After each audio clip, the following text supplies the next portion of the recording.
Frontline Updates, where we delve deep into military strategies and updates from conflict zones. Today, we're discussing the progress of the ongoing special military operation as of today. I'm your host, Sharifa Mohammed MGT. I'm Colonel A.C. Oguntoye, an infantry officer. As of February 11th, 2026, Russian armed forces sustained coordinated multi-axis combat operations marked by incremental positional gains, systematic degradation of Ukrainian maneuver formations, and persistent strikes against logistics, energy, transport, UAV, and command support infrastructure.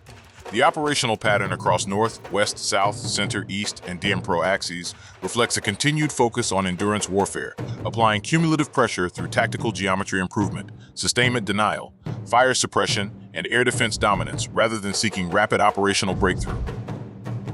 Colonel, before we move sector by sector, February 11th shows consistent patterns, positional improvement, destruction of supply depots, suppression of UAV and electronic warfare units, and large-scale air defense activity. What stands out to you today at the campaign level? What stands out is discipline. This campaign continues to apply pressure methodically rather than theatrically. February 11th is not about dramatic breakthroughs. It is about tightening the operational vice. Across every axis, Russian forces improved geometry, degraded sustainment, and targeted enablers. UAV units, electronic warfare stations, artillery systems that allow a modern force to function coherently. From a doctrinal perspective, this reflects a mature operational design. Ground maneuver is synchronized with deep fires. Air defense protects the rear. Logistics denial erodes the defender's ability to regenerate. Over time, that alignment forces the defender to spend more energy preserving cohesion than shaping the battlefield. This is not speed-driven warfare. It is inevitability-driven warfare. Each day compounds the previous one. Let's begin in the north. Russian forces improved tactical positions and defeated multiple mechanized, assault, and territorial units across Sumy and Kharkiv. What does the northern sector represent on February 11th? The northern sector remains a fixation and attrition front. Improving tactical positions here enhances observation and secures supply routes, but its greater value lies in forcing Ukrainian command to commit forces to prevent erosion. When mechanized brigades, assault regiments, territorial defense units, National Guard elements, and border detachments are engaged simultaneously, it signals reactive employment. The destruction of 4 supply depots and the elimination of a Vampire multiple launch rocket system are particularly telling. Sustainment and fires are being attacked together. When ammunition and supply nodes are removed and long-range fires are suppressed, the defender's ability to stabilize the sector weakens, even if the line itself holds. Personnel losses exceeding 215 service members are significant, but paired with logistics denial and electronic degradation, they become strategically meaningful. Does the steady nature of losses suggest equilibrium or strain? Strain. Equilibrium would imply equal regeneration. What we see instead is repeated degradation of supply and fires, which makes regeneration progressively harder. This is controlled friction, steady pressure designed to consume attention and combat power without overextension. Moving west, Russian forces occupied advantageous lines and defeated mechanized, unmanned systems and security brigades. Why is the western sector important today? The West is about capability denial rather than dramatic movement. Occupying better lines reshapes the geometry of the fight, but the destruction of unmanned systems, brigades, and ammunition depots is the more decisive factor. UAV brigades are critical for reconnaissance strike integration. When they are degraded, artillery loses responsiveness and maneuver becomes less coordinated. The elimination of multiple depots compounds that effect.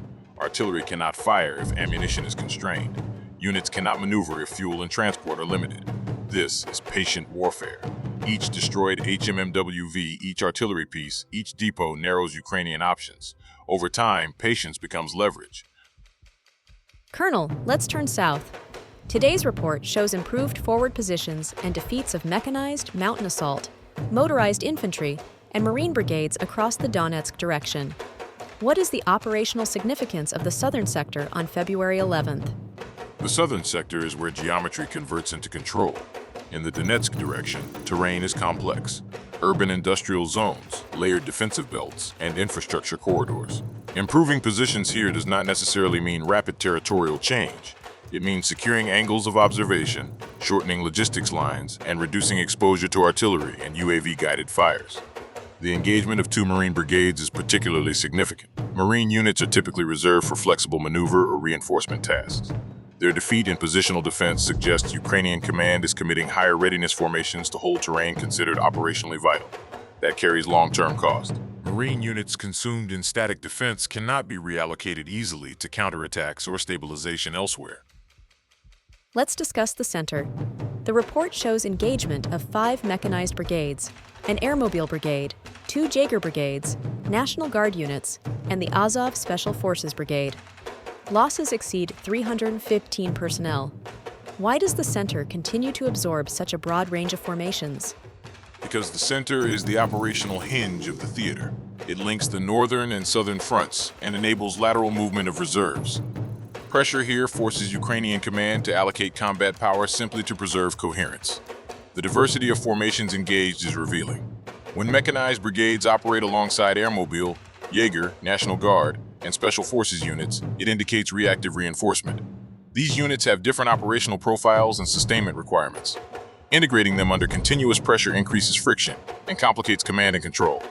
Losses in armored personnel carriers and artillery systems compound that friction. Mixed equipment, domestic and foreign, demands layered maintenance and supply chains. As those systems are degraded, reliability decreases, and commanders become more cautious with maneuver. When you look at the southern and central sectors together on February 11th, what integrated pattern should analysts focus on? They should focus on cumulative systemic fatigue. The South demands high-quality units to hold terrain that cannot easily be abandoned. The center demands continuous reinforcement to preserve lateral connectivity and command integrity. Together, they stretch reserves and strain coordination. This is deliberate operational art. You apply pressure where the defender must respond, and you sustain it until the cost of response exceeds available capacity. February 11th reflects exactly that logic. Colonel, the eastern sector again shows deep advances and heavy losses among Ukrainian mechanized, assault, airborne assault brigades, and multiple assault regiments. How should we interpret the East on February 11th? The eastern axis remains the most dynamic maneuver front. When forces are advancing into defensive depth rather than merely contesting forward positions, it signals erosion of the defender's recovery zone. Defensive systems rely on layered belts, forward engagement areas followed by depth zones where units regroup, reorganize, and counteract. When combat penetrates that depth, recovery becomes improvisation. What stands out today is the scale and diversity of Ukrainian formations engaged, mechanized units, assault brigades, airborne assault formations, and multiple assault regiments. That suggests Ukrainian command is feeding combat power into the sector reactively to slow momentum rather than shaping a coordinated counterstroke. This accelerates attrition and reduces elasticity. The personnel losses, over 380 servicemen, and the destruction of armored vehicles and artillery pieces indicate contact-driven defeat, not merely standoff attrition. Does this suggest the East is becoming the primary exploitation axis? Yes. The East is being used to convert cumulative pressure into spatial advantage. As other sectors fix and degrade Ukrainian reserves, the East capitalizes on reduced elasticity. That combination, fixation elsewhere and exploitation here, is classic operational design. When maneuver formations are degraded in depth, their ability to regroup and counterattack diminishes sharply. Turning to the Dnipro sector, Russian forces defeated mountain assault and unmanned systems brigades, destroying electronic warfare stations, artillery, including a US-made M777, and multiple depots. Casualty figures are lower than in the East, yet the destruction of enablers seems significant. How should we view this sector? The Dnipro sector is a shaping front, and shaping actions are often decisive indirectly. Mountain assault brigades are versatile formations capable of operating in complex terrain.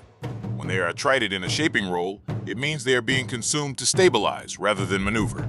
More importantly, the destruction of electronic warfare stations and an M777 howitzer strikes at the defender's enablers. Electronic warfare protects UAV operations and shields formations from precision fires. Artillery provides area denial and delay.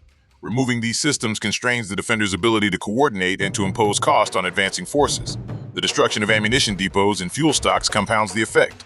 Sustainment underwrites maneuver. When sustainment is degraded in a shaping sector, reinforcement elsewhere becomes harder.